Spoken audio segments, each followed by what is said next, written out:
بسم اللہ الرحمن الرحیم الحمدللہ رب العالمین والصلاة والسلام علی اشرف الانبیاء وسید المرسلین اما بعد رب اشرح لی صدری ویسر لی امری واحلل عقدۃ من لسانی یفقہوا قولی ربنا زدنا علما۔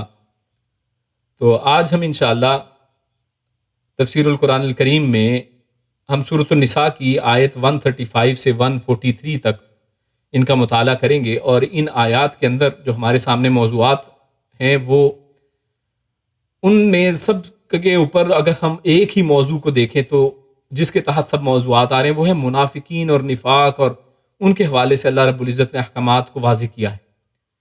اور اس میں اگر سب کیٹیگریز کریں تو سب سے پہلے اللہ رب العزت نے تقوی کی روح کا ذکر کیا کہ اصل تقوی کیا ہے، وہ یہ کہ انسان انصاف کرے، مساوات کے ساتھ اور عدل کی بات کرے، اور جب گواہی کی باری آئے تو سچی گواہی دے۔ اسی طرح اللہ رب العزت نے مکمل ایمان یا ایک کامل ایمان جو ہے اس کے بارے میں بات کی ہے کہ وہ کامل اطاعت ہی سے حاصل ہو سکتا ہے۔ یعنی ایک بندہ اگر دعویٰ کرتا ہے کہ وہ کامل ایمان کے اوپر ایمان اس کا مکمل ہے تو اس وقت تک نہیں ہے جب تک اطاعت اس کی مکمل نہیں ہے۔ اور اس کے بعد ہمارے سامنے جو موضوع ہے وہ منافقین کے حوالے سے، کہ جو منافقین کس طرح سے وہ ارتداد کرتے ہیں، دین اسلام کو چھوڑ دیتے ہیں، اور کبھی دین سے باہر نکل جاتے ہیں، کبھی پھر دین میں آ جاتے ہیں۔ اور یہ کیوں ہوتا ہے؟ ان کے نفاق کی وجہ سے، ان کے شکوک و شبہات کی وجہ سے۔ تو اللہ رب العزت نے ان کے اس مرتد ہونے کو، ان کے ارتداد کو، دین کے ساتھ کفر کرنے کو بات کی ہے۔ اور پھر اللہ رب العزت نے، کیونکہ اس کے پیچھے کوئی وجہ ہے جس کی وجہ سے انسان ارتداد کے اندر جاتا ہے، تو اللہ رب العزت نے جو صحبت بد ہے، بری صحبت، برے لوگوں کے اندر اٹھنا بیٹھنا، اس کے حوالے سے بھی بات کی کہ ان سے بچا جائے، کیونکہ انسان جب برے لوگوں میں بیٹھتا ہے تو یقیناً پھر نفاق بھی پیدا ہوتا ہے، انسان کے دل کے اندر ایمان جاتا رہتا ہے۔ اور آخر میں جو بات ہمارے سامنے ہے وہ یہ کہ بعض لوگوں کے جو دعویٰ اسلام ہے کہ ہم جناب بڑے مسلمان ہیں، اور عمل کی باری جب آتی ہے تو عمل صفر ہے، تو اللہ رب العزت نے اس کا بھی تذکرہ کیا ہے۔ تو ہم درس کا باقاعدہ آغاز کرتے ہیں۔ تو اعوذ باللہ من الشیطان الرجیم، اللہ رب العزت ارشاد فرماتے ہیں، یا ایہا الذین آمنوا کونوا قوامین بالقسط شہداء للہ ولو علی انفسکم او الوالدین والاقربین ان یکن غنیا او فقیرا فاللہ اولی بہما فلا تتبعوا الہوی ان تعدلوا وان تلووا او تعرضوا فان اللہ کان بما تعملون خبیرا۔ تو اللہ رب العزت ارشاد فرماتے ہیں یا ایہا، اب یہ دیکھیے یہ وہی لفظ ہے یا ایہا، ہم نے پڑھا ہے پچھلی دفعہ کہ یا اور ایہا یہاں پر ہے مذکر کے لیے۔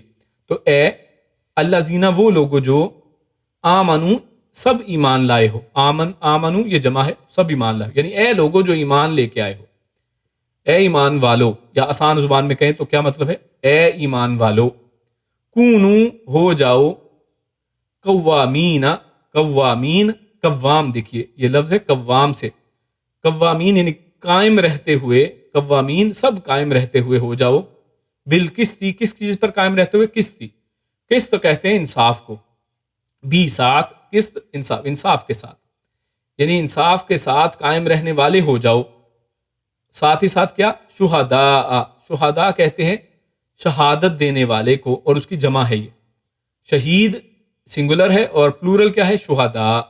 اور کوئی بندہ جب اللہ کی خاطر جان دے تو اس کو بھی شہداء، اس کی جمع کو بھی یہی بولا جاتا ہے۔ تو یہاں پر یہ مطلب اس کا کیا ہے؟ اور اصل میں وہ شخص بھی کیا کر رہا ہوتا ہے؟ اپنی جان کے ساتھ گواہی دیتا ہے، اور اسی لیے اس کے لیے بھی شہداء کا لفظ استعمال کیا جاتا ہے۔ تو وہی لفظ یہاں پر ہے، شہداء، گواہی دینے والے، للہ، اللہ کے لیے، ولو، اور لو، اگرچہ، یعنی سچی گواہی دینے والے تم بن جاؤ اور انصاف پر رہنے والے بن جاؤ، اے ایمان والو۔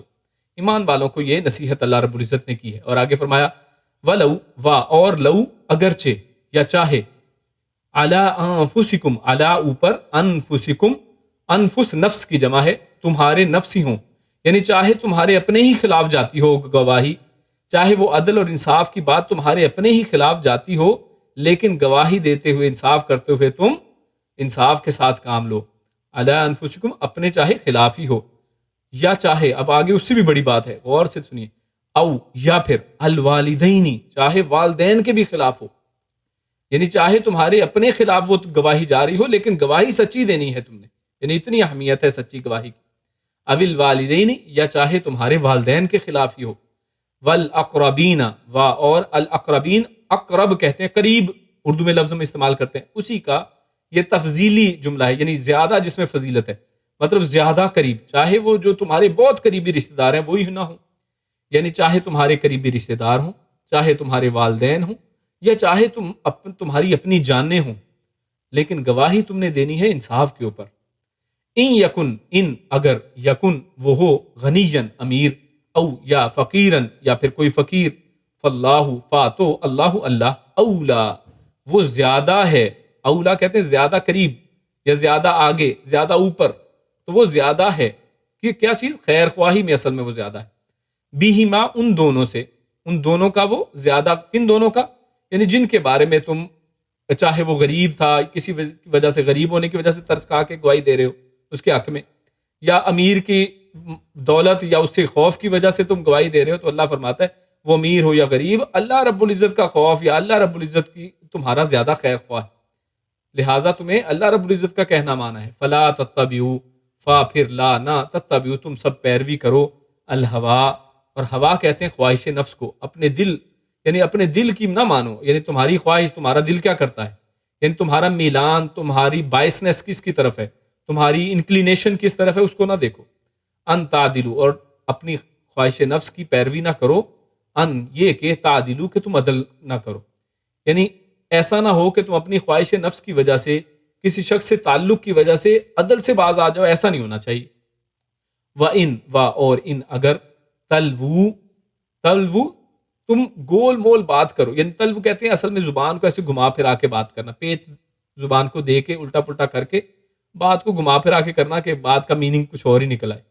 تو وَإِن تلوو، اور اگر تم سب گول مول بات کرو گے، او یا پھر تغریدو، اب گواہی کے والے سے بات ہو رہی ہے کہ اگر گواہی دیتے ہوئے تم بات ایسی گھما پھرا کے کرو گے، یا تغریدو یا تم اعراض کرو گے. اعراض کرنے کا مطلب آپ سمجھتے ہیں اردو زبان میں کا لفظ ہے یہ کہ اگر تم اس سے بالکل منہ ہی موڑ لیتے ہو، یعنی گواہی دینے جاتے ہی نہیں ہو.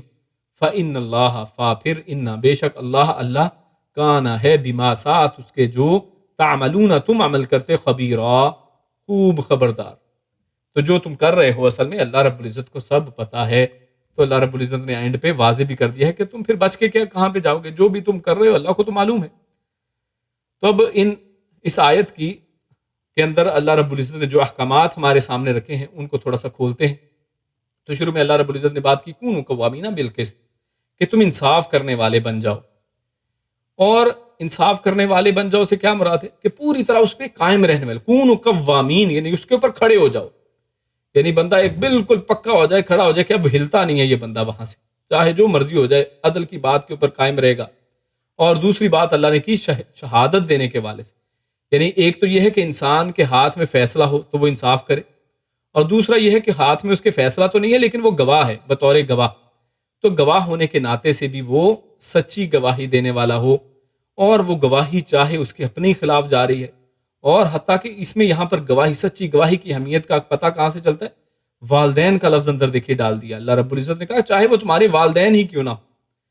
ہم دیکھتے ہیں ہمارے معاشرے میں کہ کبھی والدین اپنے اولاد کی خاطر، اولاد اپنے والدین کی خاطر ایک دوسرے کو بچانے کے لیے، اولاد نے قتل کر دیا ہے، بھائی ہے تو بیٹا نا ہمارا، اس کو بچائیں گے ہم، تو اس کے لیے جھوٹے سچے تمام گواہ تیار کیے جا رہے ہیں، وکیل کو تیار کیا جا رہا ہے، اس کو بچانے کی پوری کوشش کی. جب پتہ ہے کہ اس نے قتل کیا ہے، پتہ ہے کہ اس نے کوئی جھوٹ بولا ہے، پتہ ہے کہ اس نے گناہ کیا ہے، پتہ ہے اس نے زنا کیا ہے، لیکن اس کے باوجود اس کے اوپر پردے ڈالے جاتے ہیں، اس کو بچانے کی کوشش کی جاتی ہے. تو یہاں پر اللہ رب العزت نے اس چیز سے اصل میں روکا ہے کہ نہیں، ایسا کام نہیں کرنا ہے. اور اس آیت سے یہ بھی پتہ چلتا ہے کہ اولاد کی جو شہادت ہے، اولاد کی گواہی ماں باپ کے خلاف جو ہے وہ قبول ہوتی ہے. یعنی اگر اولاد گواہ ہے، والدین کے خلاف گواہی دیتی ہے، تو اس کو قبول کیا جائے گا، عدالت اس کو مانے گی، کیونکہ اللہ رب العزت نے اس کا حکم دے دیا ہے. اور اس کا یہ بھی مطلب نہیں ہے کہ لوگ کہیں کہ جناب، یا انسان خود سوچے کہ یہ تو والدین کی نافرمانی ہو جائے گی. تو یہ والدین کے ساتھ جو احسان ہے، جس کا اللہ رب العزت نے خود قرآن میں حکم دیا ہے کہ والدین کے ساتھ احسان کرو، یہ اصل میں اس کے خلاف نہیں ہے. یعنی یہاں پر یہ بھی تو حکم اللہ کا ہے، اگر احسان کا حکم اللہ کا ہے تو انصاف کا حکم بھی تو اللہ کا ہے. تو لہٰذا یہ ایک دوسرے سے کانٹراڈکٹ نہیں کر رہے. عام روٹین میں ان کے ہر کام میں آپ نے ان کے سامنے اپنے سر کو نیچے جھکا کے رکھنا ہے، ان کے سامنے بدتمیزی نہیں کرنی ہے، اپنے آپ کو نیچا کر کے رکھنا ہے. آپ اولاد ہیں، وہ والدین. لیکن جہاں پر سچ کی بات آئے گی، جہاں پر گواہی دینے کی بات آتی ہے، تو وہاں پر ہم نے اللہ رب العزت کا جو حکم ہے کہ ہم سچی گواہی دیں، اس کے اوپر ٹھہرنا ہے. آگے پھر اللہ رب العزت نے کیا فرمایا؟ وہ دو فیکٹرز اللہ نے ذکر کر دیے ہیں کہ جن کی وجہ سے لوگ اکثر جو ہے، یعنی اگر اقربین اور والدین کے علاوہ کوئی لوگ ہوں جس کی گواہی انسان دیتا ہے، تو وہاں پر دو فیکٹر آتے ہیں. ایک غنیًا او فقیرن، یعنی کوئی شخص بڑا امیر ہے تو انسان کہتا ہے کہ جناب یہ تو بڑا امیر آدمی ہے، یہ مجھے کوئی نقصان پہنچا سکتا ہے یا فائدہ پہنچا سکتا ہے، تو اس کی سائڈ انسان لیتا ہے. تو اس وجہ سے ایک یہ وجہ ہے. اور دوسری فقیر ہو تو بندہ کہتا ہے بعض کا ترس کھا کے کہ یار اس کی رعایت کر دیتے ہیں، کوئی بات نہیں، غریب آدمی ہے، پہلے ہی بڑا پسا ہوا ہے، تو چلو اس کے حق میں جھوٹی گواہی اس کو بچا لیتے ہیں کہ یہ غریب آدمی ہے. تو اللہ رب العزت نے کہا کہ نہیں، آپ نے چاہے وہ غریب ہے چاہے وہ امیر ہے، اللہ فرماتے ہیں فاللہ اولا بہما، اللہ ان دونوں سے زیادہ خیر خواہ ہے اس شخص کا. یعنی جس کو بچانے کی اصل میں کوشش کر رہے ہیں، آپ لوگ کوشش کر رہے ہیں، اللہ رب العزت کیا خیر خواہ نہیں ہے؟ یعنی آپ اس کے زیادہ خیر خواہ بننے کی کوشش کر رہے ہیں کہ آپ اللہ سے آگے بڑھنے کی کوشش کر رہے ہیں کہ آپ تو بڑے اس کے خیر خواہ ہیں، آپ کو تو غریب کی غربت نظر آ رہی ہے، آپ کو تو امیر کا یہ آ رہا ہے کہ جناب اس شخص کو بچانا چاہیے، اس کی عزت ہے معاشرے کے اندر.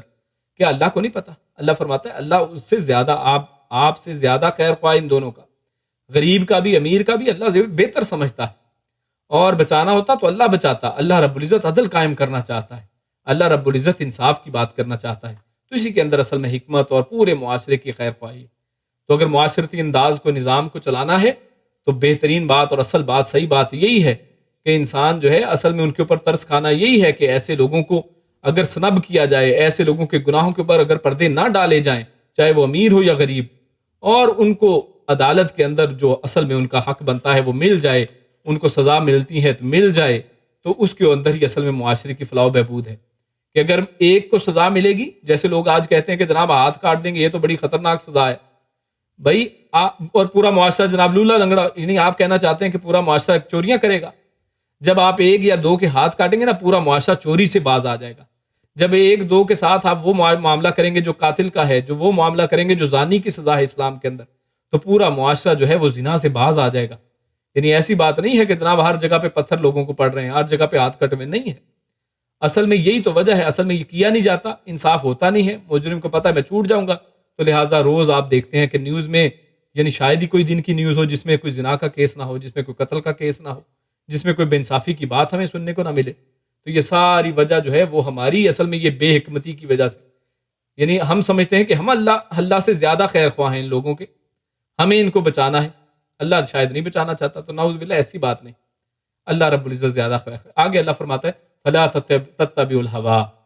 تو اصل میں انسان کیا کرتا ہے؟ اصل میں انسان یہ سارا کچھ اپنی خواہش نفس کی وجہ سے، اپنی انکلینیشن ہے، اپنی اس کے ساتھ کسی کے ساتھ بغض ہے یا کسی کے ساتھ تعلق ہے، اس کی بنیاد سے اللہ انسان جو ہے وہ کبھی کسی سے انصاف کرنے سے رک جاتا ہے اور کسی کے حق میں یا خلاف گواہی دینے کی طرف مائل یا رک جاتا ہے.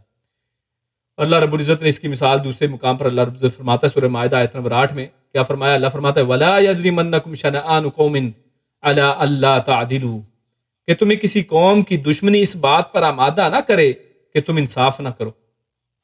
یعنی ایسا نہیں ہونا، یعنی اللہ دیکھیں کتنی اہم بات کر رہا ہے کہ چاہے کسی قوم کے تم دشمن بھی ہو، وہ تمہارے دشمن بھی ہیں، لیکن اب اگر آپ کو منصف بنا دیا گیا ہے تو اب آپ کا کام ہے کہ انصاف کی بات کریں. یعنی ایسا نہیں کہ اچھا وہ ہمارے دشمن ہے، آج تو ہاتھ میں چڑھا ہے نا، کہتے ہیں کہ آج ہتھے چڑھے ہے، آج اس کو ذرا سبق سکھاتے ہیں. تو نہیں، اللہ رب العزت تو اتنا زبردست انصاف کی بات کرنے والا، اس سے زیادہ انصاف کی بات کرنے والا کون ہوگا؟ تو یقیناً اللہ رب العزت نے کتنی بہترین انصاف کے سبق یہاں پہ سکھا دیے ہیں. آگے فرماتا ہے وَإِن تَلْوُوا أَوْ تُعْرِضُوا. تو یہ بھی بڑی اہم آیت ہے، آیت کا ایک بڑا اہم ٹکڑا ہے کہ اگر تم گول مول کر کے بات کرو گے یا اگر تم گواہی دینے جاؤ گے ہی نہیں، تو بہت سے لوگ اگر ایسا کرتے ہیں نا تو کر کے کہتے ہیں کہ اصل میں نا، یعنی ہم کہتے ہیں کہ گواہی دینی نہ پڑے، اور ہم اس طریقے سے سائڈ پہ ہی ہو جاتے ہیں، یا ہم اعراض کر لیتے ہیں، گواہی دینے جاتے ہی نہیں ہیں، یا گواہی میں الفاظ اس طرح کے استعمال کرتے ہیں کہ جناب بعد میں یہ بندہ نہ کہو تو میرے خلاف گواہی دے دی تھی. یعنی نہ اس کے سامنے کوئی جھوٹے پڑے، یعنی نہ اس کا ساتھ دیتے ہیں نہ اس کے خلاف ہوتے ہیں، ہم گول مول سی بات کر دیتے ہیں یا پھر گواہی دینے ہی نہیں جاتے. تو بے شک اللہ رب العزت فرماتے ہیں کہ تم جو کچھ کرتے ہو اللہ تعالیٰ ہمیشہ سے اس سے پوری طرح باخبر ہے. اور اس انداز میں اصل میں کر کے، یعنی تم یہ نہ سمجھو کہ تم نے ایسا کام کیا ہے تو یہ بھی اصل میں جھوٹی گواہی ہی شمار ہوگی. یعنی انسان یہ ایسا کیوں کرتا ہے؟ تاکہ ہم جھوٹے گواہ نہ بنے کہ ہم نے تو گول مول بات کی تھی، اس کا تو مطلب کچھ اور نکل آیا. تو ایسا بات نہیں ہے. اللہ رب العزت نے آخر میں یہ حصہ بیان کر کے کہ تم گول مول بات نہ کرو، تم اعراض نہ کرو، یعنی گواہی دینے جاؤ جہاں پر تمہارا جانا بنتا ہے، جہاں پر تم گواہ ہو، تمہاری وجہ سے کسی کو انصاف مل سکتا ہے، تو تمہیں اس میں حصے دار بننا چاہیے. کیوں؟ کیونکہ فإن اللہ کان بما تعملون خبیرا. تم جو بھی کر رہے ہو اللہ رب العزت سے باخبر ہے. تم یعنی کسی کو بچا رہے ہو تو اللہ رب العزت جانتے ہیں کہ یہ تمہارے جو ہیر پھیر ہے نا گول مول بات کرنے کے، تو اللہ رب العزت کو پتا ہے کہ اس کا میننگ کیا ہے، تم یہ ایسا کیوں کر رہے ہو. تو لہٰذا خیر یعنی اس کا سمری یہ ہے کہ ہمیں سچی گواہی دینی ہے، چاہے اس کے اندر کوئی بھی آتا ہو. اس میں نہ غریب امیر کا لحاظ رکھنا ہے، نہ والدین اقربین کچھ بھی ہو. گواہی دینے کی بات آئے، انصاف کی بات آئے تو انصاف کے اوپر قائم رہنا ہے. ہمارا دوسرا موضوع مکمل ایمان کامل اطاعت میں ہے. تو اس حوالے سے ہم دیکھتے ہیں اللہ رب العزت کیا ارشاد فرماتا ہے. اللہ فرماتا ہے یا ایھا الذین آمنو، اے لوگو جو ایمان لائے ہو، آمینو، اے لوگو جو ایمان لائے ہو، آمینو باللہ ورسولہ والکتاب الذی نزل علی رسولہ والکتاب الذی انزل من قبل ومن یکفر باللہ وملائکتہ وکتبہ ورسلہ والیوم الآخر فقد ضل ضلالا بعیدا. اللہ فرماتا ہے یا ایھا الذین آمنو، اے لوگو جو ایمان لائے ہو. ابھی اس آیت میں بھی اللہ نے ایمان والوں کو مخاطب کیا ہے اور فرمایا آمینو، ایمان لاؤ.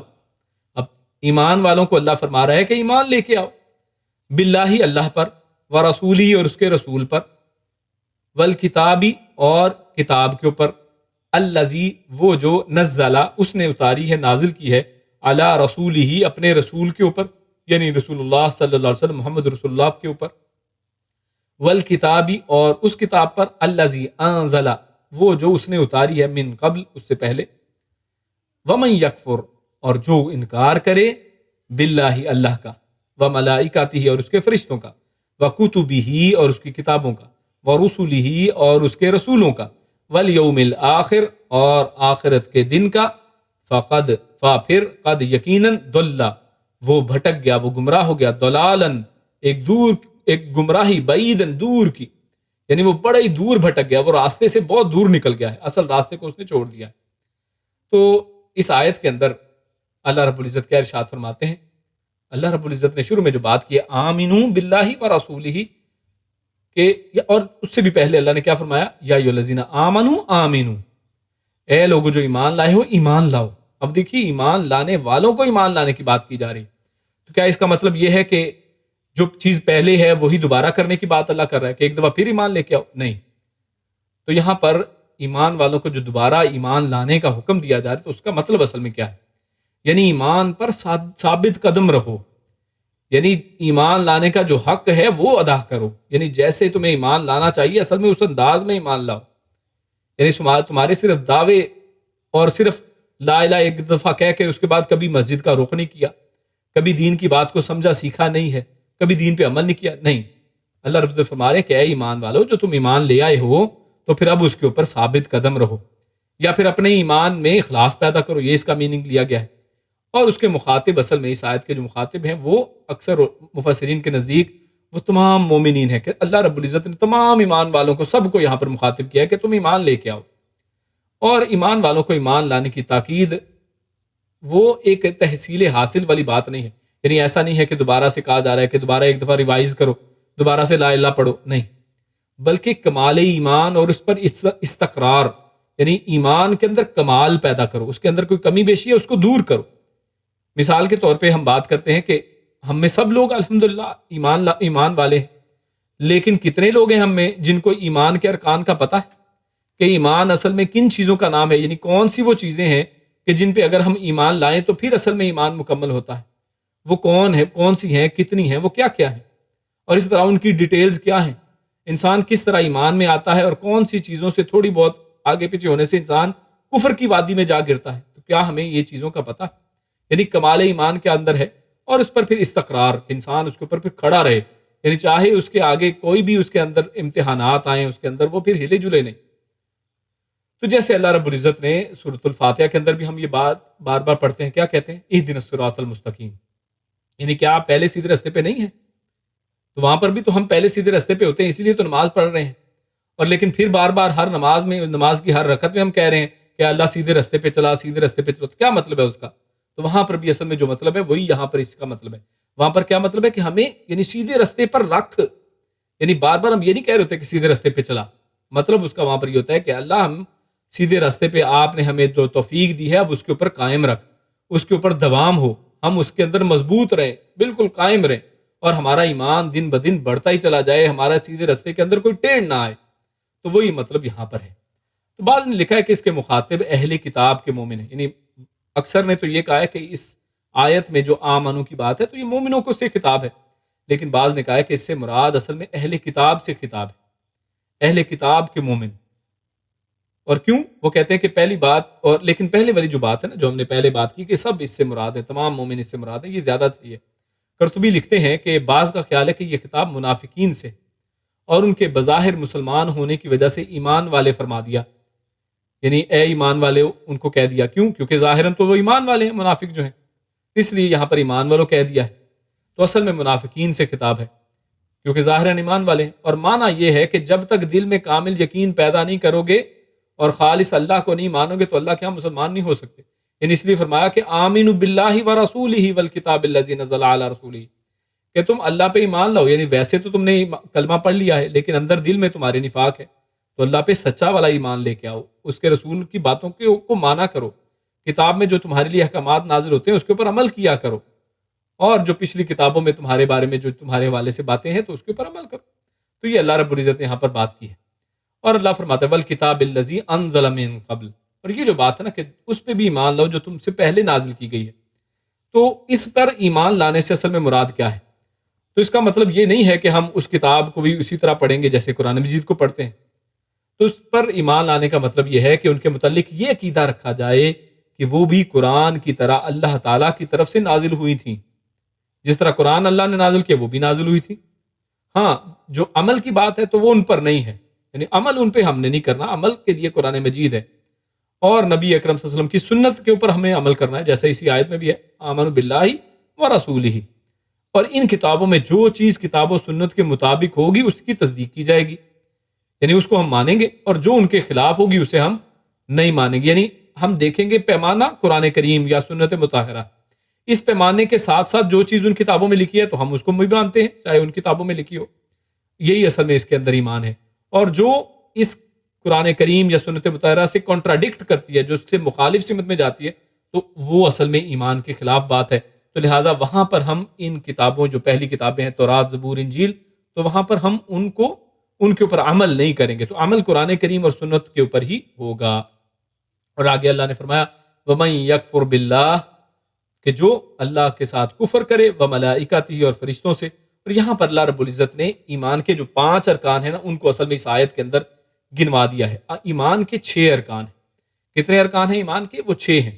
یعنی اللہ کے اوپر ایمان، اور اس طرح فرشتوں کے اوپر ایمان، کتابوں کے اوپر ایمان، رسولوں کے اوپر ایمان، یوم آخرت کے اوپر ایمان، اور چھٹا کیا ہے کہ اچھی اور بری تقدیر کے اوپر ایمان.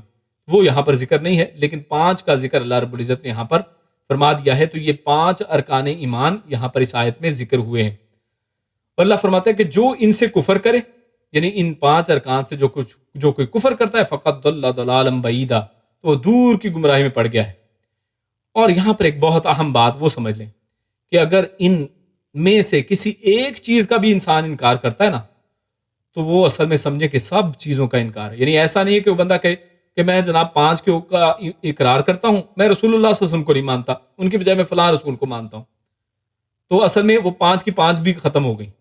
یعنی ان میں 5 یعنی 6 کی 6 کے اوپر ایمان لانا ضروری ہے. ایسا نہیں کہ کوئی کہے کہ میں اللہ پہ ایمان نہیں لاتا، ہاں باقی فرشتوں کے کتابوں پہ ان پہ ایمان لاتا ہوں، یا کوئی کہے کہ میں اللہ پہ اور فرشتوں پہ، کتابوں پہ، رسولوں پہ تو ایمان لاتا ہوں اور یوم آخرت پہ میرا کوئی ایمان نہیں ہے، یا پھر کہ میں یوم آخرت پہ بھی ایمان لاتا ہوں لیکن تقدیر پہ میرا کوئی ایمان نہیں ہے. تو جس نے ان 6 میں سے کسی ایک کو بھی چھوڑ دیا تو اصل میں ایمان سے باہر نکل گیا، وہ کفر کرنے والا ہے. ہاں جب تک سب کا اقرار نہ کرے ایمان قبول نہیں ہوگا. سب کا اقرار ضروری ہے لیکن اگر انکار کسی ایک کا بھی ہو تو وہ کفر ہے. یعنی ایمان لانے کے لیے 6 کا ہونا ضروری ہے لیکن انکار کے لیے کوئی ایک کا بھی انکار کرتا ہے نا تو وہ سب کا انکار ہے اصل میں. تو یہ چیز اصل میں یہاں پر سمجھ لیجئے. آگے چلتے ہیں.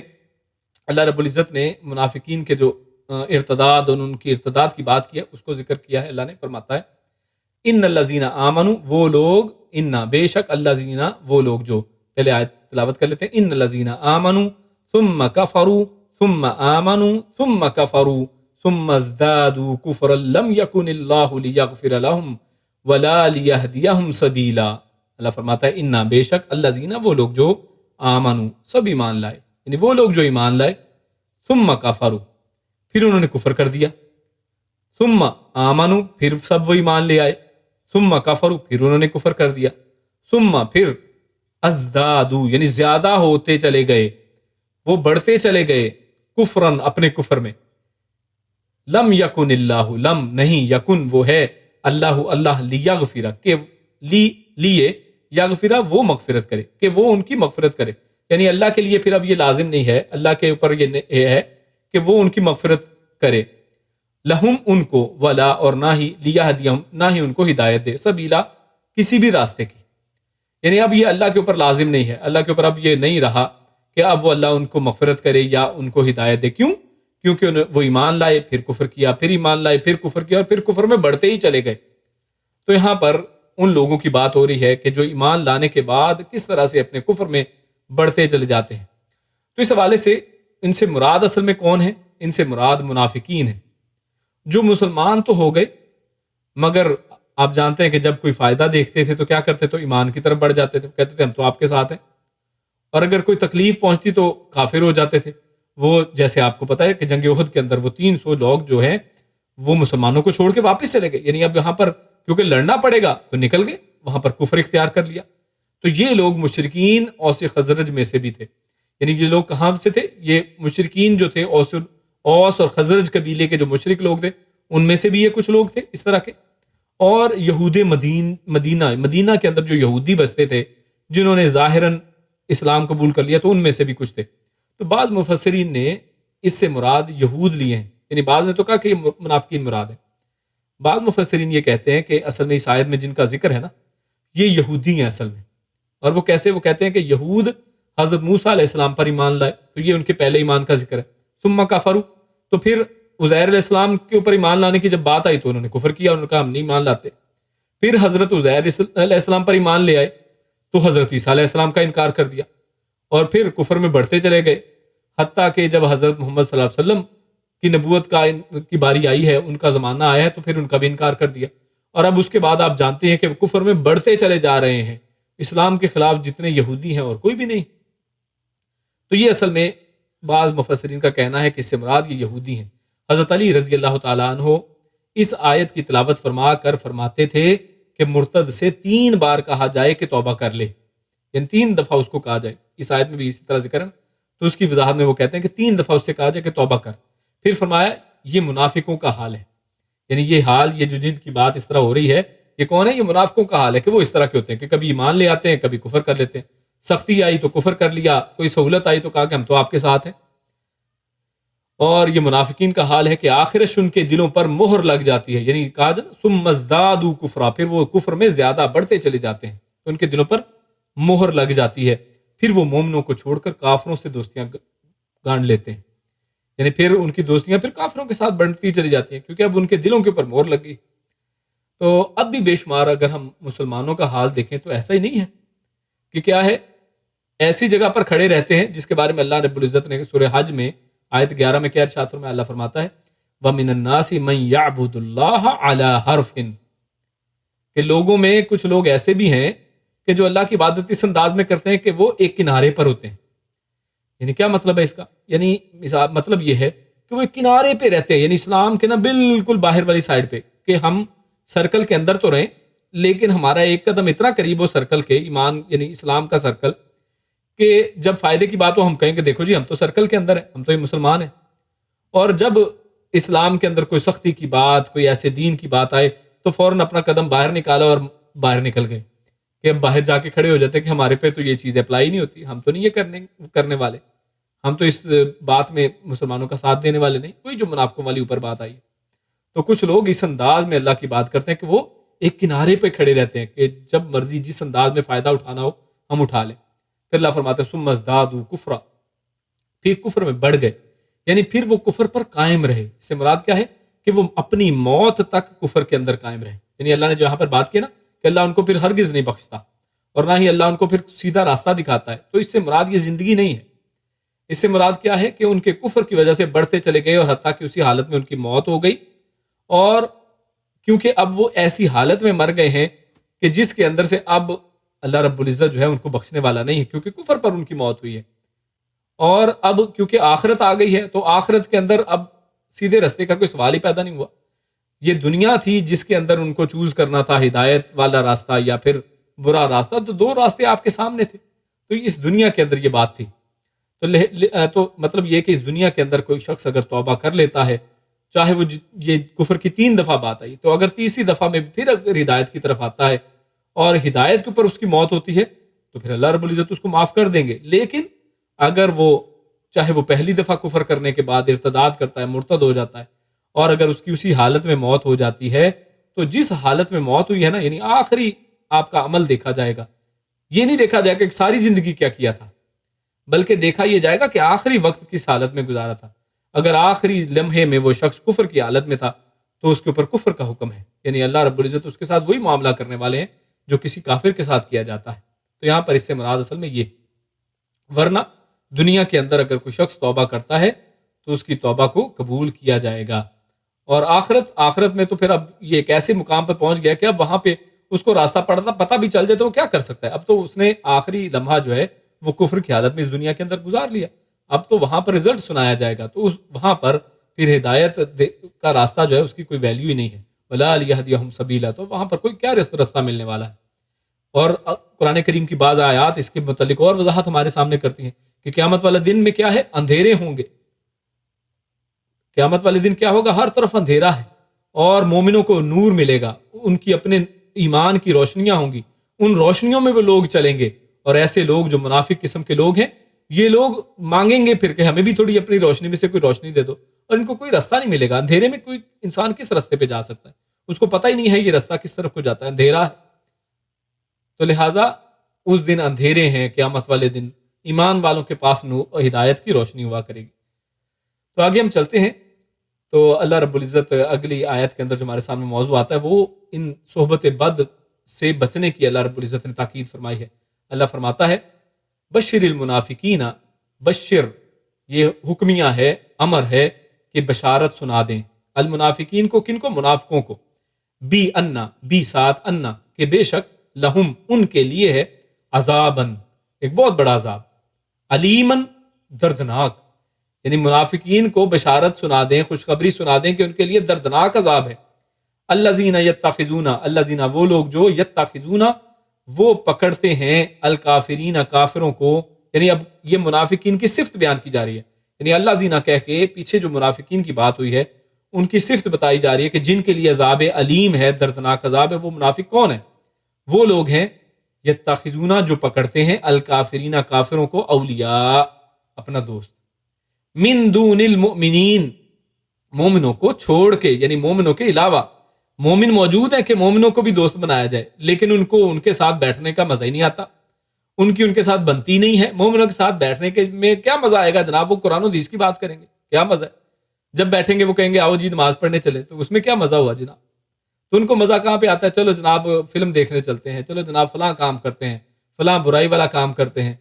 تو جناب یہ ہے اصل میں پیچھے. یا پھر دنیا کی وہ بات کرتے ہیں کہ جناب آؤ تمہیں لکھ پتی, ملینئر اور بلینئر بننے کے فارمولے بتاتے ہیں. تو کافروں کو دوست کیوں بنایا جاتا ہے؟ ان کو فالو کیوں کیا جاتا ہے؟ ان کے پیجز کو لوگ کیوں فالو کرتے ہیں کہ جناب ان سے سیکھیں گے کہ کیسے کیسے جناب آپ نے دنیا کے اندر کامیابیاں کیسے حاصل کی ہیں, آخرت کی کامیابی کی کس کو فکر ہے؟ تو وہ بات ہے الذین یتخذون الکافرین, وہ لوگ جو پکڑتے ہیں کافروں کا اولیاء اپنا دوست, من دون المؤمنین مومنوں کو علاوہ. ایبتغون عندهم العزت فإن العزت للہ جمیعا. اللہ فرماتا ہے کیا یبتغون وہ تلاش کرتے ہیں, عندهم ان کے پاس, العزت عزت, یعنی کیا یہ کافروں کے پاس عزت ڈھونڈ رہے ہیں؟ فإن العزت فا بے شک, فا تو ان بے شک, العزت عزت جو ہے, للہ وہ تو اللہ کے لیے ہے, یعنی وہ تو اللہ اس کا مالک ہے, جمیعاً سب کی سب. یعنی جتنی بھی عزت ہے, اگر کسی شخص کو تھوڑی عزت چاہیے, زیادہ عزت چاہیے, وہ ساری کی ساری جو ہے وہ کس کے پاس ہے؟ وہ اللہ کے پاس ہے. تو یہ پھر کافروں کے پاس کیا ڈھونڈ رہے ہیں؟ عزت ڈھونڈ رہے ہیں. کیسے ملے گی؟ یہ پاسبل ہی نہیں ہے، کیونکہ ان کے پاس عزت ہے ہی نہیں ہے. تو لوگ چاہتے ہیں کہ جناب، یہ لوگ کیا کرتے ہیں جی، فلاں شخص جناب فلاں فلاں جو ہے نا انگریز نے فلاں رسالے میں، یا جناب فلاں گارڈین وہ رسالے کے اندر اس کا نام آ گیا جی فلاں بندے کا، اب یہ جناب بہت بڑا اسکالر ہے. کیوں؟ کیونکہ اس کا نام فلاں چیز کے اندر ہے. اس کا جناب آرٹیکل کس میں چھپا ہے؟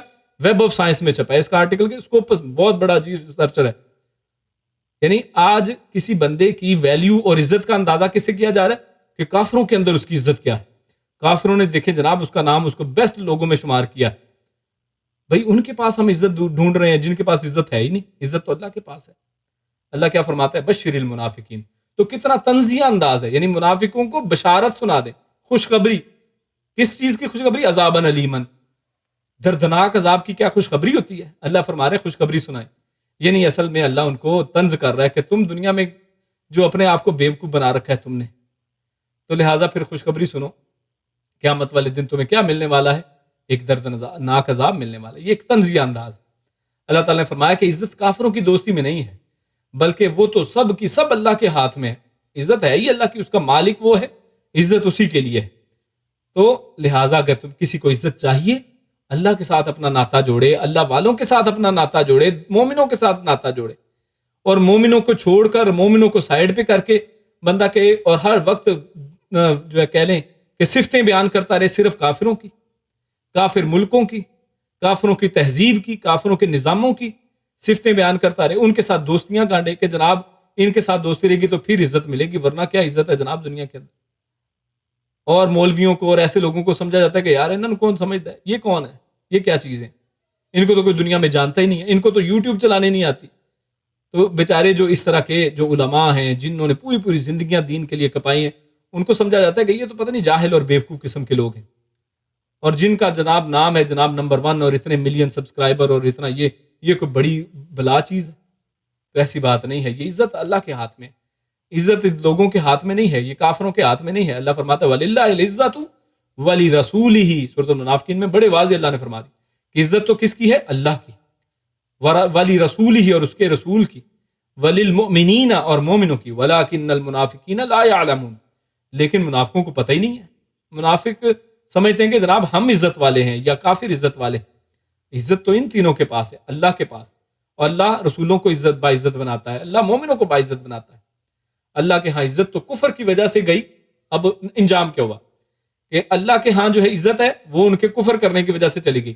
کفر کر بیٹھے، اللہ سے اپنا ناطا جوڑ لیا. اب اللہ کیسے ان کی عزت کرے؟ ان کے لیے تو دردناک عذاب اللہ نے سنا دیا ہے.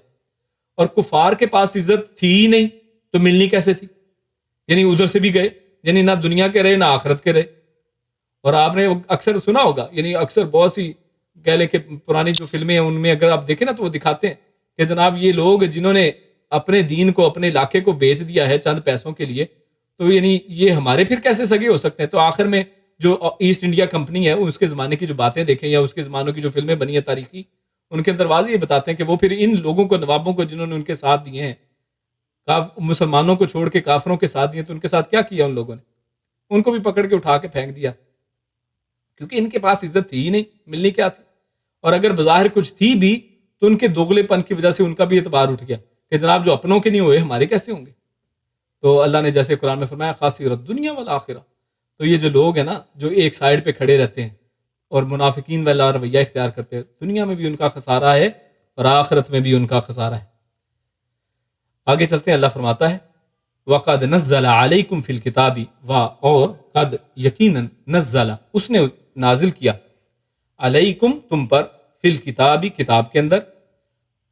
کتاب میں کیا نازل کیا اللہ نے؟ ان کہ اذا جب سمعتم تم سنو آیات اللہ اللہ کی آیتوں کو یکفرو کہ وہ انکار کیا جا رہا ہے، یعنی جب تم سنو کہ وہ اللہ کی آیتوں کا انکار کر رہے ہیں، بیہا ساتھ ان کے، ساتھ اس کے یعنی ان کا، وَيُسْتَهْزَأُ و اور یستہزا یہ اردو میں بولتے ہیں استہزاء، مذاق اڑانا، استہزاء کرنا، تو وہی لفظ اصل میں عربی کے اندر ہے.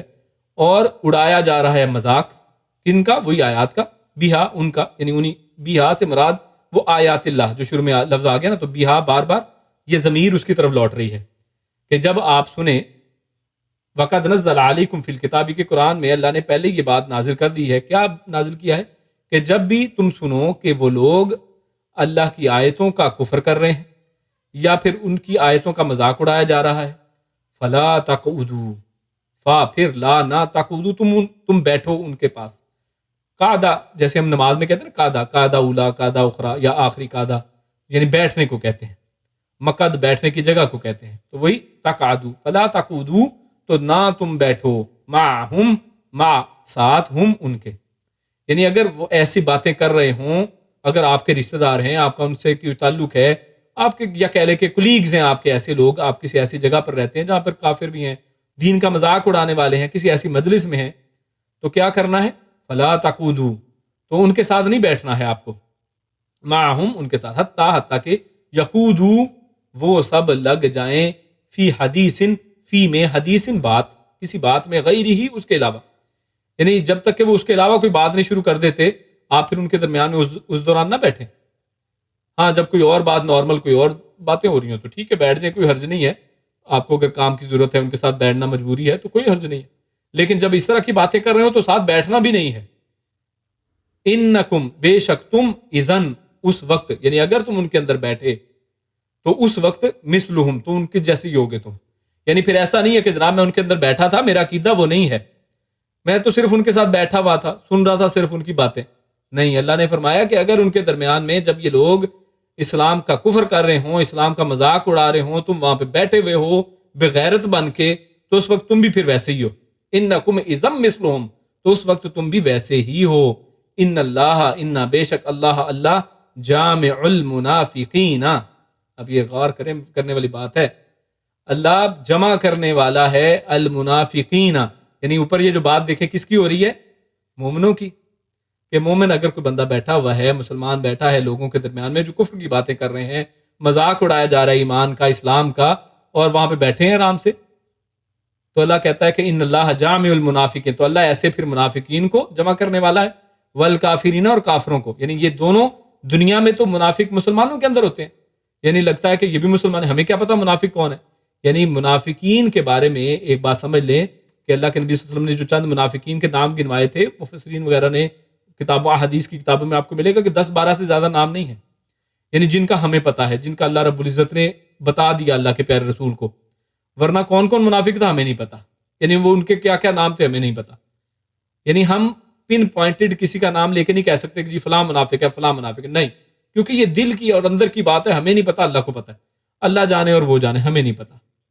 لیکن دنیا کے اندر وہ نظر آنے میں مسلمان نظر آ رہے ہیں، تو اللہ کیا کرتا ہے کہ یا دنیا میں تو منافق علیحدہ ہیں، کافر علیحدہ ہیں، صاف پتہ چلتا ہے جی یہ منافق ہے، یہ کافر ہے. لیکن اللہ قیامت کی بات کر رہا ہے، ان اللہ جامع المنافقین والکافرین، بے شک اللہ جمع کرنے والا ہے منافقین کو اور کافرین کو، فی جہنم جمیعا، جہنم کے اندر، جمیعاً، سب کے سب کو، سب جہنم میں اکٹھے ہو جائیں گے وہاں پہ. دنیا میں چاہے علیحدہ علیحدہ ہیں، جہنم میں یہ سب کہاں پہ ہوں گے؟ اکٹھے. بلکہ منافقین کے بارے میں تو آیا ہے کہ فی الدرک الاسفل من النار، یہ تو جہنم کے اندر سب سے گہری جگہ پہ ہوں گے، یعنی سب سے زیادہ گہری جگہ پہ یہی ہوں گے. تو اس آیت کے حوالے سے پڑھتے ہیں ہم، تو اللہ رب العزت نے جو بات یہاں پہ کی ہے کہ وَقَدْ نَزَّلَ عَلَيْكُمْ فِي الْكِتَابِ، کہ کتاب میں پہلے سے یہ حکم نازل کیا جا چکا ہے. تو یہ جو پہلے حکم نازل کیا گیا ہے جس کا یہاں پہ ریفرنس اللہ نے دیا ہے وہ کیا ہے؟ اللہ فرماتا ہے سورۃ الانعام آیت نمبر 68 میں، اللہ رب العزت پہلے فرما چکا تھا اور یہ آیت بعد میں نازل ہوئی. پہلی آیت جو سورۃ الانعام 68 کی ہے وہ کیا ہے؟ اللہ فرماتا ہے وَإِذَا رَأَيْتَ الَّذِينَ يَخُوضُونَ فِي آيَاتِنَا فَأَعْرِضْ عَنْهُمْ حَتَّى يَخُوضُوا فِي حَدِيثٍ غَيْرِهِ وَإِمَّا يُنْسِيَنَّكَ الشَّيْطَانُ فَلَا تَقْعُدْ بَعْدَ الذِّكْرَىٰ مَعَ الْقَوْمِ الظَّالِمِينَ. اللہ فرماتا ہے کہ اور جب تم ان لوگوں کو دیکھے جو ہماری آیات کے بارے میں فضول بحث کرتے ہیں تو ان سے کنارہ کر. یعنی وہاں پر بھی یہی حکم دیا جا رہا ہے. پہلے کیا حکم دیا گیا کہ اگر آپ دیکھیں کہ وہ دین کے بارے میں، اللہ کی آیات کے بارے میں فضول بحث میں پڑے ہوئے ہیں تو آپ ان سے کنارہ کریں، یہاں تک کہ وہ اس کے علاوہ بات میں مشغول ہو جائیں، یعنی جب تک بات چینج نہیں ہو جاتی. اور اگر کبھی شیطان آپ کو بھلا ہی دے، یعنی اگر کسی وجہ سے آپ بھول جائیں، یعنی بھولنے کو یہاں پہ عذر بتایا گیا کہ اگر بھول گئے، اس وقت ذہن میں نہیں آیا، اپنے ہی خیالوں میں وہاں پہ بیٹھے رہے، تو یاد آنے کے بعد ایسے ظالم لوگوں کے ساتھ مت بیٹھو. یعنی پھر آئندہ ان کے ساتھ نہ بیٹھیں کبھی، اگر بعد میں یاد آ جائے کہ اوہ یہاں پہ تو ایسی محفل میں فلاں گروپ میں فلاں فیس بک پیج کے اوپر فلاں یوٹیوب کے چینل کے اوپر فلاں جگہ پر تو اس طرح اسلام کی اور دین کے خلاف باتیں ہوتی ہیں، تو ابھی بھی اگر آپ نے جوائن کر رکھا ہے تو اللہ فرما رہا ہے کہ یاد آنے کے اوپر پھر کیا کریں، پھر ان کے ساتھ کبھی دوبارہ نہ بیٹھیں۔ یعنی آج کے انداز میں اگر ہم اس بات کو کریں تو ہم ان کو انفالو کر دیں، ایسے گروپس کو چھوڑ دیں جہاں پر دین کے خلاف باتیں ہوتی ہیں۔ ہم وہاں پہ بیٹھے رہتے ہیں، سنتے رہتے ہیں کہ اچھا جناب دینے کی گلا کر دیں اسلام کے خلاف، اور ہم اپنے ایمان کو بھی شک کے اندر ڈال دیتے ہیں، ہمارا اپنا ایمان بھی آخرکار جاتا رہتا ہے۔ اسی لیے یہ بات ہم نے یہاں پر اس پوری آیت کا جو لب لباب سمری میں ہم نے اس کا ٹائٹل کیا دیا کہ اس اصل میں تفسیر ابن کثیر کے اندر یہ ٹائٹل دیا گیا ہے، وہ یہ کہ صحبت بد سے بچنا چاہیے، ان کے اندر بیٹھنے سے پھر یہ نتیجہ نکلنے والا ہے۔ تو حدیث میں ایسی مجلس میں بیٹھنے سے بھی منع کیا گیا ہے جہاں اللہ کے حکم کی صریح نافرمانی ہو، یعنی اللہ کا حکم کچھ ہے، وہ لوگ نافرمانی کر رہے ہیں، تو حدیث میں آیا کہ اس کے اندر نہ بیٹھیں۔ فرمایا جو شخص اللہ اور یوم آخرت پر ایمان رکھتا ہو وہ اس دسترخوان پر نہ بیٹھے جس پر شراب کا دور چلتا ہو۔ اب یہاں پر دیکھیں ایمان اور کفر کی بات نہیں ہو رہی، یہاں پر کیا بات، ایک گناہ کی بات ہو رہی ہے، یعنی ایک گناہ، یہاں پر یہ نہیں بات ہو رہی کہ اللہ پہ ایمان فرشتوں پہ ایمان، وہ نہیں، یہاں پر ایک عمل کی بات ہو رہی ہے جو ایک گناہ کا عمل ہے، شراب پینا۔ تو اللہ کے نبی کیا فرما رہے ہیں کہ اس جگہ پر انسان نہ بیٹھے جو آخرت پر ایمان رکھتا ہے، جو اللہ پہ ایمان رکھتا ہے، کہ جہاں پر شراب کا دور چلتا ہو، یعنی شراب کی محفل لگی ہوئی ہے، آپ وہاں پہ بیٹھے ہوئے ہیں تو آپ انہی میں سے ہیں، جیسے اللہ نے یہاں پہ کیا فرمایا انکم اذا مثلہم، تو اس وقت اصل میں وہ انہی میں سے ہے۔ تو ایسے واضح احکامات کے باوجود منافقین کی یہ روش تھی کہ مسلمانوں کی مجلس کو چھوڑ کر یہودی اور مشرکوں کی مجلس میں شریک ہوتے تھے۔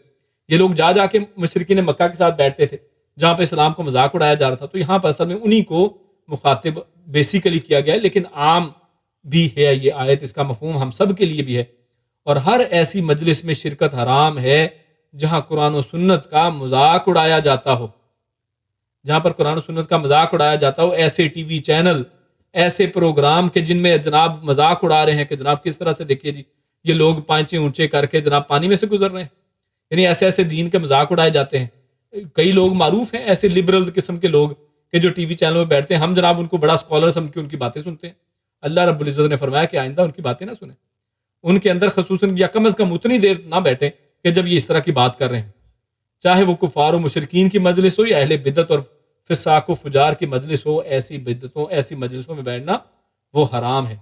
اور جب برائی کو ہاتھ سے بھی نہ روک سکے نہ زبان سے، تو پھر خاموش بیٹھ کر سنتے رہنا اور دل میں برا بھی نہ جاننا تو کمزور ترین ایمان کے بھی منافی ہے۔ کمزور ایمان تو یہی ہے نا کہ کم از کم دل میں برا سمجھ رہا ہو بندہ، اور ہاتھ سے حالانکہ روک سکتے ہیں آپ، ہاتھ سے چینل چینج کر سکتے ہیں، لیکن اگر ہاتھ سے بھی بندہ اس کو نہیں روکتا ہے، اتنی دیر وہاں سے پیچھے نہیں ہوتا ہے، اس کی بات پوری سنتا ہے، تو دل میں اصل میں شک پیدا ہو سکتا ہے۔ بلکہ فرمایا انکم اذا مثلہم، اللہ نے یہاں پہ کیا فرمایا کہ اگر تم ایسا اس حالت میں ہو، وہیں پہ بیٹھے ہو، تو پھر تم بھی اس وقت ان جیسے ہوگے۔ اسی لیے شاہ عبد القادر رحمہ اللہ نے فرمایا کہ جو شخص ایک مجلس میں اپنے دین کے عیب سنے پھر انہی میں بیٹھے، یعنی اس نے اس مجلس میں دین کے عیب سنے اور پھر بیٹھا رہا وہاں پہ کہ یہاں پہ عیب ہو رہے ہیں، دین کے عیب نکال رہے ہیں وہ، اگرچہ آپ نہ کہے، یعنی چاہے وہ خود نہ وہ ان کی باتوں میں شریک ہو، تو وہی منافق ہے۔ تو یہ بڑی بات ہے، تو سمجھنا چاہیے اس بات کو۔ تو آخری آیت کی طرف اور آخری جو ہے ہمارے سامنے جو پیغام ہے اس کی طرف بڑھتے ہیں۔ اللہ نے فرمایا کہ ان لوگوں کی بات کی جا رہی ہے کہ جن کا عمل صفر ہے اور دعوے جناب اسلام کے ہیں۔ اللہ فرماتا ہے الذین، وہ لوگ جو، یہاں پر بھی مراد وہی منافق ہیں، یتربصون، وہ منتظر رہتے ہیں، بکم، تمہارے بارے میں، یعنی وہ آپ لوگوں کے بارے میں ایسی خبروں کے منتظر رہتے ہیں۔ فَإِن، پھر ان، اگر، کانا، ہو، لکم، تمہارے لیے، تم کو، فتح، کوئی فتح، من اللہ، اللہ کی طرف سے، قالوا، تو وہ کہتے ہیں، الم نکم معکم، کیا تمہارے ساتھ نہیں تھے، یعنی پھر حصہ لینے آ جاتے ہیں آپ کے ساتھ۔ وَإِن كَانَ لِلْكَافِرِينَ نَصِيبٌ، اور ان، اگر، کانا، ہو، للکافرین، کافروں کے لیے، نصیبن، کوئی حصہ، یعنی اگر کافر جیت جائیں کسی جنگ میں، ان کو کوئی حصہ مل جائے، تو قالوا، تو یہ منافق کیا کہتے ہیں، قالوا، وہ سب کہتے ہیں، علم، کیا نہیں، نستحوذ، ہم غالب آئے تھے، علیکم، تم پر، ونمنعکم، اور ہم نے منع کیا تھا تمہیں، من المؤمنین، مومنوں سے، یعنی ہم نے تمہیں کیا ہم تم پر غالب آ گئے تھے، یعنی ہم نے اپنی منوا لی تھی تم سے، یعنی ہم نے ہی تمہیں کہا تھا، یہ سارے مشورے دیے تھے جس کی وجہ سے تم جیتے ہو۔ فاللہ یحکم، تو اللہ فرماتا ہے پس اللہ یحکم، وہ فیصلہ فرمائے گا، بینکم، تم سب کے درمیان میں، یوم القیامہ، قیامت کے دن، ولن، اور ہرگز نہیں، یجعل اللہ، بنائے گا اللہ، للکافرین، کافروں کے لیے، علی المؤمنین، مومنوں پر، سبیلا، کوئی بھی راستہ، تو کافروں کا مومنوں پر کوئی بھی راستہ نہیں بن سکتا ہے۔ تو اللہ کیا فرماتا ہے اس آیت میں کہ سب سے پہلی بات کہ الذین یتربصون بکم، یہاں پر پہلی بات تو یہ کہ منافقین، ان کی بات کی جا رہی ہے کہ یہ دونوں طرف احسان جتاتے ہیں۔ جب مسلمان فتح حاصل کر لیں تو کہتے ہیں ہم تو آپ کے ساتھ ہیں، تو لہٰذا مال غنیمت میں بھی حصہ چاہیے، ان کو جیت کی خوشی میں بھی حصہ چاہیے، سارا کچھ۔ اور جب اگر کوئی کافر جیت جائے تو کافروں کے ساتھ پھر ہو جاتے ہیں، اور وہ کہتے ہیں کہ ہم نے آپ کو مشورے دیے تھے یہ ہم نے آپ کو فلاں فلاں چیزوں سے روکا تھا جس کی وجہ سے اب آپ کو فتح حاصل ہو گئی ہے، تو ہم آپ کے ساتھ ہیں۔ اور آپ نے دیکھا ہی کہ جنگ احد کے اندر وہ 300 جب واپس گئے، اس سے مسلمانوں کو ان کے حوصلے پست ہوئے، انہوں نے دیکھا کہ یار اب ہم تو 1000 آئے تھے، اب 700 رہ گئے ہیں، تو این ٹائم پہ وقت ان کو چھوڑ دیا۔ تو یہ اصل میں ہے کہ بعد میں یہ لوگ احسان جتاتے ہیں کافروں کے پاس جا کے بھی کہ ہم تمہارے ساتھ تھے، دیکھو ہم نے تمہارا کیسا فائدہ کیا ہے۔ تو اللہ کیا فرماتے ہیں، فاللہ یحکم بینکم یوم القیامہ، کہ اللہ رب العزت کو سب پتہ ہے، بظاہر تم کلمہ پڑھ کے مسلمانوں کو جتنے مرضی دھوکے دیتے رہو، اللہ کو سب پتہ ہے، قیامت والے دن اللہ ساری حقیقت واضح کر دے گا۔ وَلَن يَجْعَلَ اللَّهُ، اللہ نے آگے کیا فرمایا کہ اللہ رب العزت اس دن ساری چیزیں کلیئر کرے گا۔ تو اس کے جو یہاں پر اللہ نے بات کی ہے نا، آخر میں جو بات ہوئی، وَلَن يَجْعَلَ اللَّهُ لِلْكَافِرِينَ عَلَى الْمُؤْمِنِينَ سَبِيلًا، کہ کافروں کو کبھی بھی مومنوں کے اوپر کوئی سبیل نہیں ہوگی، اور ہرگز نہیں بنائے گا اللہ تعالیٰ کافروں کے لیے مومنوں پر کوئی سبیل، کوئی راستہ، کوئی غلبہ۔ تو اس کے اندر کچھ کنفیوژن پیدا ہوتی ہیں، تو ان کو بس ایک سمجھ لیجئے، وہ یہ کہ اس کے مختلف مفہوم بیان کیے گئے ہیں اور سبھی درست ہیں۔ مثلا ایک مفہوم یہ بنتا ہے کہ اہل اسلام کا غلبہ قیامت والے دن ہوگا، یعنی کبھی بھی مسلمان کافروں سے غالب نہیں ہوں گے۔ اس سے کیا مراد ہے؟ یعنی کیونکہ لوگ اعتراض کرتے ہیں نا، لوگ کہتے ہیں کہ جناب دیکھو کئی جگہوں جنگیں مسلمان ہارے ہیں کافروں سے، تو پھر اس آیت میں تو اللہ نے کہا کہ مومنوں کے اوپر کافر کبھی غلبہ حاصل کر ہی نہیں سکتے، تو کیا مطلب ہے اس کا؟ تو ایک مطلب تو یہ ہے سمجھنے کا کہ یہ قیامت کی بات ہے کہ قیامت والے دن مسلمان فاتح ہیں، اس دن کافروں نے دنیا میں جو مرضی کیا ہو، قیامت والے دن جو فتح ہے، کامیابی ہے، مسلمانوں کے ہاتھ میں ہے۔ دوسرا کہ حجت اور دلائل کے اعتبار سے کافر مسلمان پر غالب نہیں آ سکتے، یعنی حجت اور دلیل ان کے پاس ہے ہی نہیں، اور ہمارے پاس قرآن اور حدیث کی شکل میں دلائل موجود ہیں۔ اسی طرح کافروں کا ایسا غلبہ نہیں ہوگا کہ مسلمانوں کی دولت و شوکت کا بالکل ہی خاتمہ ہو جائے۔ یہ دیکھیے جب سے اسلام آیا ہے اس کے بعد مسلمان الحمدللہ بڑھ ہی رہے ہیں، یعنی ایسا نہیں ہے کہ مسلمان بالکل دنیا سے ختم ہو گئے ہو، کوئی ایسا زمانہ آیا ہو، ایسا نہیں۔ اور ایک حدیث سیاح سے بھی اس کی تائید ہوتی ہے۔ خیر آگے چلتے ہیں کہ چوتھا مفہوم یہ ہے کہ جب تک مسلمان اپنے دین کے عامل، یعنی سچے صحیح مسلمان رہیں گے، باطل سے غیر راضی رہیں گے جو اوپر باتیں ہوئی ہیں، اور منکرات سے روکتے رہنے والے ہوں گے، یعنی حق کی بات کریں گے، برائی سے روکیں گے، تو کافر ان پر غالب نہیں آ سکتے۔ یعنی سچے مسلمان تو ہو، یعنی اگر مسلمانی کا حق ادا کریں تو پھر یقیناً اللہ رب العزت بھی فتح ان کو دینے والے ہیں۔ ہاں اگر مسلمان نہ رہے، مسلمان ہی ایسا ہو کہ منافقوں جیسا ہو، تو پھر کامیابی کس چیز کی؟ تو یہ بات ہے یہاں پر۔ تو امام ابن العربی رحمہ اللہ فرماتے ہیں کہ یہ سب سے عمدہ معنی ہے، کیونکہ اللہ تعالیٰ کا فرمان ہے وَمَا أَصَابَكُم مُّصِيبَةٍ فَبِمَا كَسَبَتْ أَيْدِيكُمْ، کہ جو مصیبت بھی تم پر واقع ہوتی ہے تمہارے اپنے فعلوں کی وجہ سے ہوتی ہے۔ یعنی اگر کبھی انسان ہارتا ہے، یہ آیت کا مفہوم صحیح وہاں پر یعنی فٹ نہیں ہوتا کہ مسلمان ہار گئے، کیسے ہار گئے، تو اس کی وجہ یہ ہوتی ہے، یعنی ایسا نہیں ہے کہ آیت غلط ہے، آیت کا مطلب بالکل درست ہے، اصل میں ہوتا اس وجہ سے جو اللہ نے فرما دیا کہ انسان اپنے کرتوتوں کی وجہ سے ہارتا ہے، اپنے فعلوں کی وجہ سے ہارتا ہے، گویا مسلمانوں کی اپنی کوتاہیوں کا وہ چیز نتیجہ ہوتی ہے۔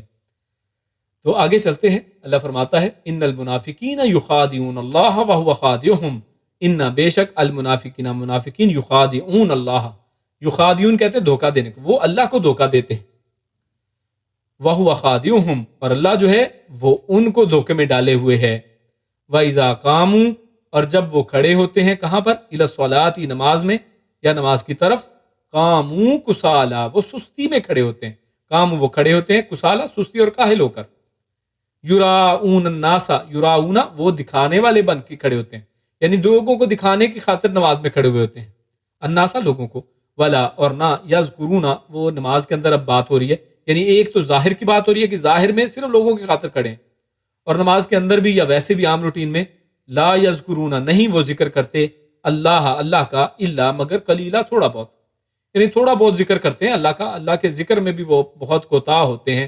اور آگے بتایا مذبذبین، ان کی ایک اور کوالٹی بتا رہے ہیں کہ سب لٹک رہے ہیں، مذبذبین سب لٹک رہے ہیں، بین ذالک اس کے درمیان میں، یعنی اس کفر اور اسلام کے درمیان میں یہ منافق لٹک رہے ہیں۔ لا الہ اولائی، لا نہ الہ طرف، ہاؤلائی اس طرف، یعنی نہ ہی مومنوں کی طرف ہے، ولا اور نہ ہی الہ ہاؤلائی اس طرف، یعنی کافروں کی طرف ہے، یعنی نہ آپ ان کو کافر کہہ سکتے ہیں نہ مومن کہہ سکتے ہیں، وہ منافق کے درمیان میں ہے، یعنی وہ ان کی حالت اس طرح کی ہے۔ ومن یضلل، اور من جو یضلل گمراہ کر دے، یضلل اللہ جسے اللہ گمراہ کر دے، فلن پھر ہرگز نہیں، تجدہ آپ پائیں گے لہو اس کے لیے سبیلا کوئی راستہ، یعنی جس کو پھر آخر اللہ گمراہ کر دے پھر اس کے لیے کوئی راستہ آپ نہیں کر سکتے ہیں، یعنی پھر کسی انسان کے ہاتھ میں نہیں ہے کہ ان کو کوئی سیدھے راستے پہ لے آئے، کیونکہ اللہ رب العزت نے ان کو گمراہ کر دیا ہے۔ تو یہاں پر اللہ رب العزت نے منافقوں کی پھر آخر میں بات کی ہے کہ منافقین وہ اللہ کو دھوکہ دینے کی کوشش کر رہے ہیں، اور اس کی تشریح ہم سورۃ البقرہ کے شروع کے رکوع کے اندر، دوسرے رکوع کے اندر پڑھ آئے ہیں، جہاں پر اللہ نے فرمایا کہ وہ مسلمانوں کو اللہ کو دھوکہ دینے کی کوشش کرتے ہیں، جبکہ اللہ رب العزت نے ان کو دھوکے میں رکھا ہوا ہے، یعنی وہ سمجھ رہے ہیں کہ ہم لوگوں کو دھوکہ دے رہے ہیں، لیکن اصل میں وہ اپنا ہی نقصان کر رہے ہیں، دھوکے میں وہ خود ہیں، وہ اپنے آپ کو چلاک سمجھتے ہیں، بڑا ہوشیار سمجھتے ہیں، وہ خود ہوشیار نہیں ہیں بلکہ ایک دھوکے والی زندگی گزار رہے ہیں، اور ان کے اسی مرض کی وجہ سے اللہ رب العزت پھر ان کو اس مرض میں بڑھاتا چلا جاتا ہے۔ فی قلوبہم مرض فزادہم اللہ مرضا، سورۃ البقرہ کے شروع کی آیات میں اللہ نے فرمایا کہ ان کے دل میں ایک مرض ہے جس کی وجہ سے اللہ نے فزادہم اللہ مرضا، اللہ نے ان کے مرض کو زیادہ کیا ہے، یعنی ایسا نہیں ہے کہ اللہ رب العزت نے ان کو گمراہ کیا ہے، نہ، انہوں نے اپنے دل میں خود مرض پیدا کیا نفاق کا، اللہ رب العزت نے پھر ان کے مرض میں ان کو بڑھا دیا، ان کے لیے آسانیاں پیدا کر دی کہ جاؤ پھر اس بہکنے والے راستے میں بہکتے چلے جاؤ۔ تو اللہ فرماتا ہے وَإِذَا قَامُوا إِلَى الصَّلَاةِ قَامُوا كُسَالَىٰ، یہاں پر ان کی ایک اور صفت کی بات کی گئی ہے، اور اس میں ہم سب کو سوچنا ہے، وہ یہ کہ منافقین کی ایک صفت یہ ہے کہ جب وہ نماز میں کھڑے ہوتے ہیں نا تو کسالہ یعنی سستی کے ساتھ کھڑے ہوتے ہیں، کاہلی کے ساتھ، یعنی نماز میں قائم ہو کے پراپر طریقے سے نہیں کھڑے ہیں، یعنی نماز پڑھ رہے ہیں، پتہ ہی نہیں ہے کہ ہم نے پڑھا ہے نماز کے اندر کیا پڑھا جا رہا ہے، ان کو نہ اس کا فہم ہے کہ قرآن میں کیا تلاوت ہوئی ہے، میں نے کیا پڑھا ہے یا امام نے کیا پڑھا ہے، کوئی پتہ نہیں ہے، نماز کیسے ادا کرنی ہے یہ بھی پتہ نہیں ہے، کبھی ادھر کو لٹک رہے ہیں نماز میں، کبھی ادھر کو، کبھی خارش ہو رہی ہے، کبھی سر میں خارش ہے، کبھی کچھ ہو رہا ہے۔ تو یہ ہے اصل میں ساری یہ منافق کی نشانیاں ہیں۔ اور دوسرا یراؤن الناس، لوگوں کو دکھانے کے لیے کھڑے ہیں کہ لوگ اعتراض کریں گے اگر ہم نماز میں نہ گئے، یعنی لوگوں کی خاطر نمازیں پڑھ رہے ہیں، اللہ کی خاطر نہیں۔ یعنی بعض اوقات لوگ ہوتے ہیں کہ ویسے کبھی نماز نہیں پڑھتے، لیکن محفل لگی ہوئی ہے، سب نے کہا چلو یار نماز پڑھنے چلتے ہیں، تو ان کے ساتھ چلا گیا کہ اب سب جا رہے ہیں تو مطلب میں نہ گیا تو سب اعتراض کریں گے، یعنی لوگوں کی خاطر، لوگوں کو دکھانے کے لیے۔ اور ولا یذکرون اللہ الا قلیلا، اور کم ہی وہ ذکر کرتے ہیں نمازوں کے اندر۔ تو یہ ہمارے سامنے باتیں اس میں آتی ہیں، اور یہ مسلمانوں، اور اس حوالے سے ہم دیکھتے ہیں کہ حدیث میں صبح اور عشاء کی نماز کے حوالے سے خصوصاً بات آئی ہے۔ رسول اللہ نے فرمایا کہ منافقین پر صبح اور عشاء کی نماز تمام نمازوں سے زیادہ بھاری ہے، حالانکہ اگر وہ جانتے کہ ان کا کیا ثواب ہے تو ان میں حاضر ہوتے، چاہے انہیں ان میں گھسٹ کر آنا پڑتا۔ یعنی منافق کی ایک نشانی یہ ہے کہ وہ فجر کی نماز اور عشاء کی نماز میں مسجد میں نہیں جاتا۔ اللہ کہہ رہے ہیں، اللہ کے نبی فرما رہے ہیں کہ اگر اس کو پتہ چل جائے تو وہ کیا کرے، گھسٹ کر بھی آنا پڑے نا نماز میں تو وہ پھر آئے۔ تو ہم اگر نہیں جاتے ہیں تو ہمیں اپنا حساب کرنا ہے۔ ولا یذکرون اللہ الا قلیلا، یعنی جلدی جلدی، یعنی اس طرح سے نماز پڑھتے ہیں کہ اس میں کوئی اللہ کا ذکر ہوتا ہی نہیں ہے، یا رٹا ہے، پتہ نہیں ہے کہ میں نے اللہ کا کیا ذکر کیا ہے، کوئی پتہ نہیں ہے۔ تو انس رضی اللہ تعالیٰ سے روایت ہے کہ رسول اللہ صلی اللہ علیہ وسلم نے ارشاد فرمایا کہ یہ منافق کی نماز ہے، کیسی؟ بیٹھا سورج کا انتظار کرتا رہتا ہے، یہاں تک کہ جب وہ شیطان کے دو سینگوں کے درمیان یعنی غروب کے بالکل قریب آتا ہے، یعنی اثر کو اتنا لیٹ کرتا ہے کہ جب وہ بالکل غروب کے قریب ہو جاتا ہے تو اٹھتا ہے اور 4 ٹھونگے مار لیتا ہے، یعنی جلدی جلدی سے پھر نماز پڑھی۔ اب اس میں کوئی پتہ نہیں ہے اس نے کیا پڑھا ہے، صحیح طرح سبحان ربی العظیم سبحان ربی العظیم، یعنی سجدے اتنے سپیڈ سے کیے کہ جیسے ٹونگے مارنی، ان میں اللہ کو یاد نہیں کرتا مگر بہت کم۔ تو اللہ کے نبی نے خود اس کی آیت کی وضاحت اس حدیث میں کر دی ہے۔ تو اس سے یہ بھی پتہ چلتا ہے کہ عصر کی نماز دیر سے پڑھنا بھی نفاق ہے، یعنی عصر کی نماز کو دیر سے پڑھنا جو ہے نفاق کی علامت۔ اور اللہ کے نبی صلی اللہ علیہ وسلم نے ارشاد فرمایا کہ جو افضل نمازوں کے اوقات ہیں وہ کیا ہیں، وہ نمازوں کو ان کے اول وقت میں ادا کرنا، لیٹ نہیں بلکہ اول، اور عشاء کو اس کے آخری وقت میں ادا کرنا یہ افضل ہے، جبکہ ہمارے معاشرے میں بالکل الٹ ہے۔ اور اسی طرح دو سجدوں کو یہاں پر 4 ٹھونگے کہہ دیا ہے، یعنی جسے پتہ چلتا ہے کہ جلدی جلدی سے سجدے کرنا بھی جو ہے وہ یعنی 2 سجدے نہیں بلکہ ایک ہی سجدہ شمار ہوگا، یعنی 4 رکعت میں جو عصر کی 4 رکھتے ہیں ان کو 4 ٹھونگے کہہ دیا، یعنی مطلب 2 سجدے اس میں سمجھو ایک ایک سجدہ اس نے چھوڑ دیا۔ اچھا، اور آخر میں فرمایا مذبذبین بین ذالک، تو نبی اکرم صلی اللہ علیہ وسلم نے ارشاد فرمایا کہ منافق کی مثال اس بکری کی جیسی ہے جو 2 ریوڑوں کے درمیان ماری ماری پھرتی ہے، یعنی 2 ریوڑ ہیں بکریوں کے اور ان کے درمیان میں ماری ماری پھر رہی ہے، کبھی اس ریوڑ کی طرف کبھی اس ریوڑ کی طرف، اور نہیں جانتی کہ ان دونوں میں سے کس کے پیچھے لگے، یعنی اس کو کچھ پتہ نہیں ہے، وہ خود اصل میں دھوکے میں ہے۔ یہی تو بات ہے اوپر جو بات ہوئی ہے کہ وہ انہوں نے اصل میں وہ سمجھ رہے ہیں کہ لوگوں کو دھوکہ دے رہے ہیں، اللہ کو دھوکہ دے رہے ہیں، خود اصل میں دھوکے، ان کو خود ہی پتہ نہیں ہے کہ ہم کدھر ہیں، کبھی ادھر کبھی ادھر، ان کو خود ہی اپنی آئیڈینٹی کا پرابلم ہے۔ تو جو شخص سب کچھ جانتے سمجھنے کے باوجود خود گمراہی میں پڑا ہو تو اسے رائے راست پر لانے کے لیے کوئی انسانی نصیحت، کوئی کوشش کارگر نہیں ہو سکتی، بلکہ وہ تو اللہ تعالیٰ کی طرف سے دی ہوئی سزا کے طور پر گمراہی اور باطل پرستی میں پختہ سے پختہ تر ہوتا چلا جائے گا، جس کے بارے میں اللہ نے آخر میں فرمایا کہ پھر وہ کب راستہ پہچان ہی نہیں سکتا ہے، وہ راستے کو پا ہی نہیں سکتا ہے۔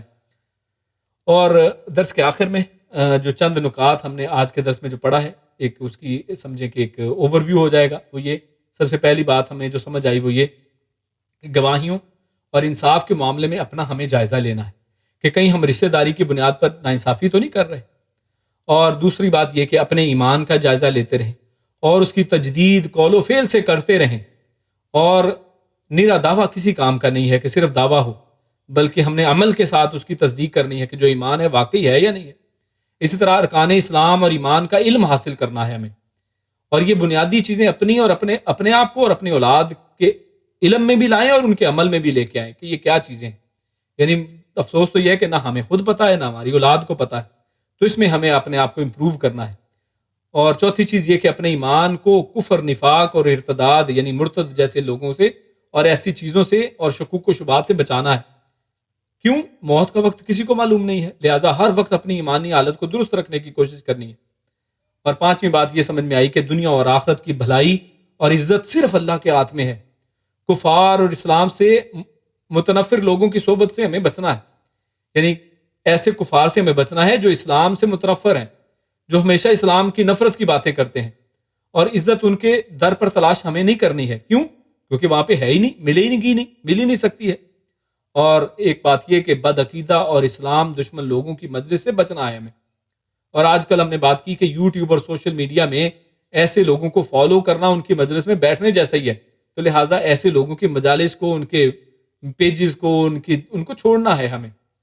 اور آخری بات یہ کہ بظاہر دنیا میں منافقین کامیاب نظر آتے ہیں اور اپنے آپ کو بڑا ہوشیار اور کامیاب سمجھتے ہیں، مگر یقیناً دنیا اور آخرت میں عزت اور کامیابی ایمان والوں ہی کی ہے اور کسی کی عزت نہیں ہے۔ اور اسی پر اپنی بات کو ختم کرتے ہیں۔ اللہ رب العزت سے دعا ہے کہ اللہ رب العزت ہمیں نیک عمل اور اچھی سمجھ کی توفیق عطا فرمائے۔ سبحان ربک رب العزت عما یصفون وسلام علی المرسلین والحمد للہ رب العالمین۔ جزاکم اللہ خیر و بارک اللہ فیکم۔ اور آخر میں کفار مجلس یعنی مجلس سے اٹھنے کی دعا پڑھ لیتے ہیں۔ سبحانک اللہم و بحمدک اشہد ان لا الہ الا انت استغفرک و اتوب الیک۔ السلام علیکم ورحمۃ اللہ وبرکاتہ۔